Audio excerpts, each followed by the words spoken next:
Subscribe करें हमारे YouTube channel साधना gold को और पाएं वीडियो सबसे पहले। और हाँ, बेल आइकन दबाना ना भूलें।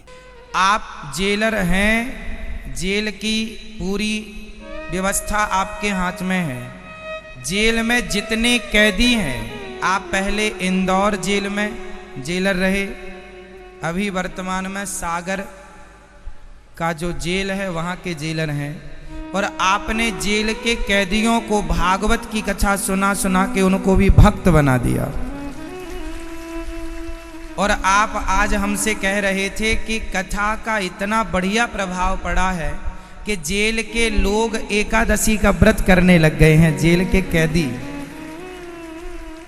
देखो, इन्होंने बताया कि ये जो कथा होती है ना, ये दास अनिरुद्ध जो आपको कहता है, मैं आपको गारंटी से कहता हूँ ना कि जो सुनेगा वो बदलेगा जरूर, वो जहाँ हो जैसा हो। जेल जाकर वो रो रहे हैं कि पहले कथा सुन लिए होते तो जेल जाने की जरूरत नौबत ही ना आती।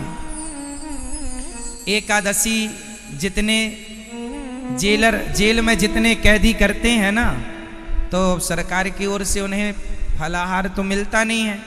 तो आप इतने धर्मात्मा हैं कि आपने अपनी ओर से सभी कैदियों को एकादशी के दिन फलाहार की व्यवस्था ये करते हैं। और यहाँ वृद्ध माओं की सेवा के लिए भी आपने बड़ा योगदान दिया। एक कमरा बनवा के वृद्ध माताओं को समर्पित किया। एक बार सुंदर तालियां होनी चाहिए। और आप खुद आपकी वाणी से दो शब्द कहेंगे कि जेल के जो कैदी हैं उन पर कथा का क्या प्रभाव पड़ा, आप खुद बताएंगे। व्यासपीठ पर विराजमान परम पूज्य श्रद्धेय श्री गुरुदेव के चरणों में मेरा सत नमन। खुश रहिए। मेरा बड़ा सौभाग्य है कि आज गुरुदेव के आशीर्वाद से मुझे इस मंच से अपने कर्तव्य के दौरान जो हमारे बंदी भाई हैं, जो किसी न किसी रूप में समाज की व्यवस्थाओं को बिगाड़कर या सामाजिक बंधनों को तोड़कर नियम विरुद्ध अपराध करके जो जेल में आ गए हैं, उनकी बात आप तक पहुंचाने का मुझे अवसर दिया। बहुत बहुत धन्यवाद। गुरुदेव एवं उपस्थित मेरे सभी माताओं बहनों बंधु भाइयों, मैं ये कहना चाहूँगा कि हम सब स्वतंत्र हैं, समाज में स्वतंत्र रूप से रहते हैं और हम अपनी इच्छा अनुसार जो हमारे मन में आता है हम अपने विचार व्यक्त कर सकते हैं, कथा सुन सकते हैं, एक स्थान से दूसरे स्थान पर जा सकते हैं। लेकिन समाज का एक वर्ग ऐसा है जो बहुत ही उपेक्षित है, जिन्होंने समाज नियमों को तोड़कर कुछ अपराध करके, चाहे वो अपराध जानबूझ के किया हो या किसी द्वेष भावना से हुआ हो या किसी बदले की भावना से किया हो, कुछ वर्ग ऐसा है जो जेल में है। लेकिन विगत 4 वर्षों से जब मैं केंद्रीय जेल इंदौर में था, तब से मैंने हमारे बंदी भाइयों को सबको ये कह रखा था कि गुरुदेव की कथा 2:30 बजे से प्रारंभ होती है, साधना चैनल पे सीधा प्रसारण होता है। और आज लगभग 4 साल हो गए मैं इंदौर से सागर आ गया। सागर में भी मैंने यही व्यवस्था की है।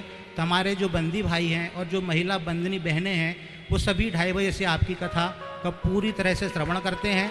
और पूरी जेल में इस दौरान ऐसा लगता है जैसे कर्फ्यू लग गया हो और कोई यहाँ पर रहता नहीं, सिर्फ गुरुदेव की आवाज़ टीवी में सुनाई देती है। और हमारे बंदी भाई और हमारी जो बंदी बहनें हैं वो गुरुदेव की कथा का श्रवण करती हैं। और आपकी कथा का प्रभाव इतना है कि मैं आपको छोटा सा एक उदाहरण बताना चाहूँगा कि हमारे जेल के कैदी भाइयों को 74 रुपये प्रतिदिन काम के बदले में मजदूरी मिलती है। तो हमारे कुछ बंदी भाई ऐसे भी हैं जो गुरुदेव जी के द्वारा चलाए जा रहे जन कल्याणकारी कार्य, चाहे वो वृद्ध माताओं की सेवा हो, गौ सेवा हो या अन्य जो सेवाएं गुरुदेव यहाँ पर संचालित कर रहे हैं, उनके लिए वो अपने पारिश्रमिक राशि से कुछ राशि इकट्ठी करके गुरुदेव को समर्पित भी करना चाहते हैं। और एक नया मैंने यहाँ अनुभव किया, मेरी धर्मपत्नी है, जब वो महिला बंदनियों से मिली तो 42 महिला बंदनी ऐसी थी जिन्होंने एकादशी का व्रत प्रारंभ कर दिया है और गुरुदेव जी जो कथा यहाँ पर कहते हैं उसका प्रभाव उन पर स्पष्ट दिखाई दे रहा है। और हमारी जो महिला कैदी हैं वो एकादशी का व्रत चालू कर दिए हैं। जो वृद्ध हैं, बीमार हैं, वो तो नहीं कर पाती हैं, लेकिन जो स्वस्थ हैं वो उन्होंने प्रारंभ कर दिया है। आज मैं इन्हीं हमारे बंदी भाई और महिला बंदियों की आवाज़ को यहाँ तक पहुँचाने के लिए गुरुदेव के समक्ष उपस्थित हुआ हूँ और गुरुदेव ने मुझे यहाँ समय दिया, मैं बहुत आभारी हूँ। बस गुरुदेव जी से एक प्रार्थना है मेरी कि हमारी केंद्रीय जिले सागर की महिला बंदनी और हमारे बंदी भाई जो आपकी कथा का श्रवण कर रहे हैं और आपके आचरण अनुसार कार्य करने के लिए जो आप उनके निर्देश बता रहे हैं, उनका पालन कर रहे हैं, उनके लिए आप 2 शब्द जरूर कह दें। बस वो आपको इस समय टीवी पर देख रही हैं और आपके आशीर्वाद की अपेक्षाएं लिए बैठी हैं। Thank you. जय जय गुरुदेव। बहुत सुंदर तालियों के साथ आपका स्वागत। बहुत बहुत धन्यवाद आपका कि आपने अनमोल समय दिया। आपने देश की सेवा करते हैं, ये देश की सेवा ही है। भगवान, देखिए मैं कई बार कथा में कह चुका हूँ, गलतियाँ सबसे होती हैं, पर गलतियों को स्वीकार कर लिया जाए और सुधार कर लिया जाए तो ईश्वर, संसार के लोग क्या, भगवान भी माफ कर देते हैं। जीवन में कभी हम कोई ऐसा काम ना करें। क्या है, गुस्सा 2 मिनट का होता है, गलती 2 मिनट की होती है, पर उसकी सजा सारी जिंदगी भोगनी पड़ती है। गुस्सा आया, किसी को आपने मारा, मर गया, मर्डर केस लगा, अब मार तो दिया, बाद में आपको पश्चाताप भी हुआ कि नहीं करना चाहिए, पर अब सजा तो मिल ही जाएगी आपको। इसलिए जीवन में कभी अपने विवेक को नहीं खोना चाहिए। और अब जो जेल के कैदी भाई बहन हैं, आपसे यही मेरी विनती रहेगी कि आप वहाँ पर हैं तो वहीं शांत चित्त से भगवान का ध्यान कीजिए। कहीं भी रहकर भगवान का ध्यान किया जा सकता है। देवकी वसुदेव ने जेल में रहकर भगवान का ध्यान ऐसे किया कि भगवान स्वयं जेल में प्रकट हो गए। तो भगवान का ध्यान जेल में रहकर देवकी वसुदेव जी ने किया तो भगवान वहीं प्रकट हो गए। तो भगवान तो सर्वत्र हैं, सर्वव्यापी हैं। ईश्वर का चिंतन कहीं से भी किया जा सकता है। इस संसार में आने का उद्देश्य भगवान को पाना है, चाहे जेल में रह के पाओ, घर में रह के पाओ, जंगल में रह के पाओ। इसलिए अच्छे कार्य कीजिए, अच्छी सोच रखिए और आप सदा भले काम करते रहिए, समाज की भलाई करते रहिए। यही आपके लिए निवेदन है, सबके लिए है। जब व्यक्ति जेल जाता है तो जेल क्यों जाता है? कितने कारण होते हैं जेल जाने के, आपको पता है? जेल जाने के कारण क्या क्या हैं वो मैं आपको कह रहा हूं। जेल जाने के कारण है क्रोधात् भवति सम्मोहा, सम्मोहात् स्मृति विभ्रमः, स्मृति भ्रंशात् बुद्धिनाशो, बुद्धिनाशात् प्रणश्यति। गीता। भगवान कहते हैं क्रोधात् भवति सम्मोहा। और स्पष्ट समझो, काम, क्रोध और लोभ, 3 कारण हैं जेल जाने के। या तो आदमी जेल इसलिए जाएगा कि उसने किसी बहन बेटी को छेड़ा या किसी महिला ने पुरुष को छेड़ा, काम के कारण, विषय वासना के कारण, काम। या तो स्त्री पुरुष के चक्कर में आदमी जेल जाता है।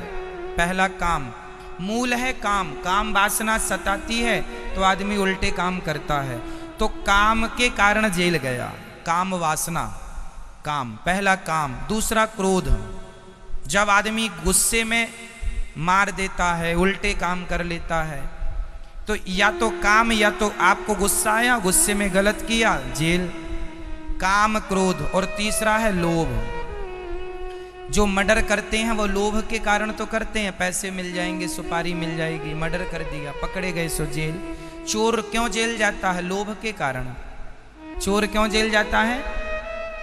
या तो कारण होगा काम, या तो कारण होगा क्रोध, या तो कारण होगा लोभ, चौथा कोई कारण नहीं। काम क्रोध लोभ, काम क्रोध मद लोभ सब नाथ नरक के पंथ, इन्हें नरक का दरवाजा कहा गया है। इसलिए जो आदमी इन तीन पे कंट्रोल कर लेगा उसका लोक परलोक दोनों सवर जाएगा। बहुत छोटी सी बात है पर समझो तो जीवन लग जाएगा। काम, रावण की मृत्यु किसके कारण हुई? काम के कारण। सीता माता को देख के मोहित हो गया, कितनी सुंदर है, उठा के ले आया।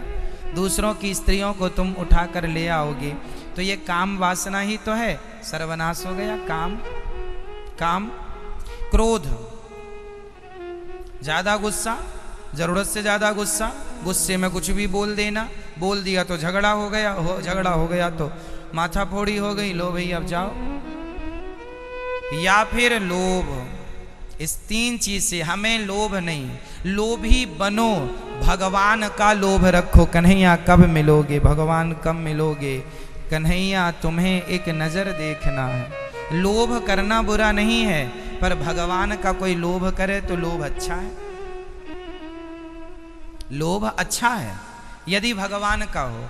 लोभ हो अच्छे पुण्यों का, चलो बिहारी जी का दर्शन कर लिया है पर इतने लोभी हैं पेट ही नहीं भरता, फिर दर्शन करे आए। परिक्रमा लगा ली, पेट नहीं भरता, फिर लगा लें, ये लोभ। अच्छा लोभ हुए तो लोभ भी अच्छा है।